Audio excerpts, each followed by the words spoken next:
The last 3 months I've been trying to find ways of how I can work more, how I can work longer, even when I'm tired, even when I don't feel like doing it, and even when I have beatblock. So here are 3 things I've learned on that journey, and I use those 3 simple tricks every time I don't feel like doing the work, and they help me get more shit done. So let's dive right in.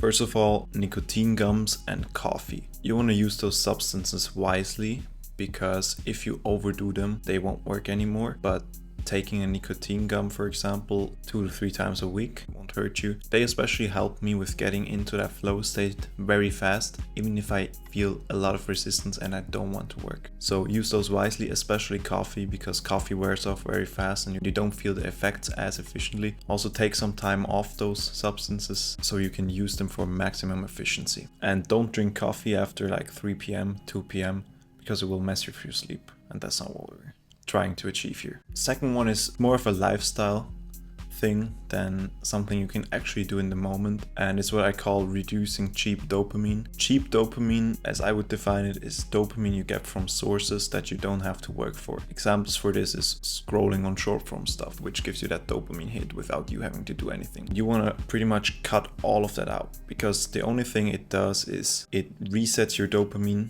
If that's your dopamine baseline, every time you indulge in a quick dopamine spike, after it wears off, it will be lower than before and you will feel more shit. And the more you do that, the lower your dopamine baseline gets. And dopamine is pretty much the hormone that makes you feel good, makes you feel energized, makes you want to achieve stuff. If you waste that potential on stupid stuff, it will feel so much harder for you to work. How can we put that into practice? First of all, don't fuck up your mornings. When you get up, don't touch your phone for the first hours. Don't listen to exciting music all the time. Don't scroll on Instagram. I even recommend, I have my phone on grayscale, so it's pretty much black and white, so there's not much dopamine involved, not much rewarding dopamine involved in even going on Instagram or whatever. So I recommend you do that, and just be very aware of your dopamine, because if your dopamine levels are fucked, you will not want to do anything that's hard. And if you want to make it as a music producer, you will have to do a lot of shit that's hard. So be cognizant of your dopamine levels and take care of them. Number 3 is getting a kitchen timer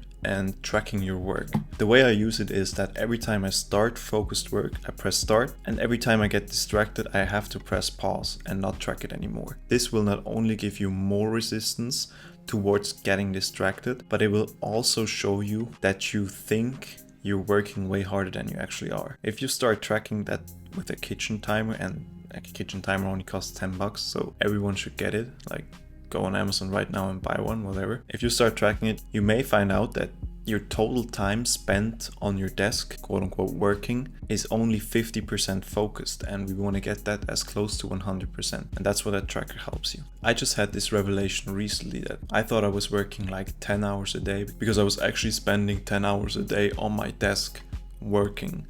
But it turned out that I was only like 6.5 hours focused, and the other 3.5 hours were distracted work. Since I've implemented that, my hours have gone up, my focused hours have gone up, and I get way more stuff done in a day. That's the point of this video, to give you an alternative to taking a break when you don't feel like making music, or going for a walk, right?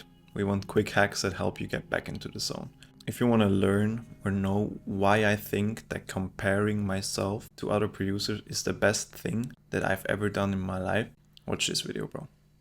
See you tomorrow.